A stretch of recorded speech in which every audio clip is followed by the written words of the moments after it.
السلام علیکم اسلامی بہن بھائیوں، جو شخص ہر نماز کے بعد آیت الکرسی پڑھتا ہے اس کو درجہ ذیل برکتیں نصیب ہوتی ہیں۔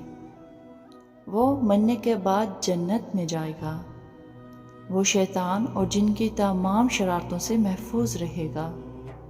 اگر محتاج ہوگا تو چند ہی دنوں میں اس کے محتاجی اور غریبی دور ہو جائے گی۔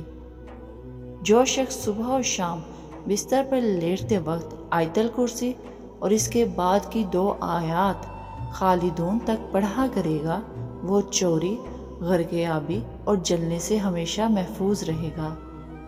اگر سارے مکان میں سے کسی سب سے اونچی جگہ پر آیت الکرسی لکھ کر اس کا کتبہ آویزاں کر دیا جائے تو انشاءاللہ عزوجل اس گھر میں کبھی بھی فقر و فاقہ نہیں ہوگا، بلکہ روزی اور رزق میں برکت ہوگی اور اضافہ ہوگا، اور یہ مکان ہمیشہ چور اور چکاری سے محفوظ رہے گا انشاءاللہ عزوجل۔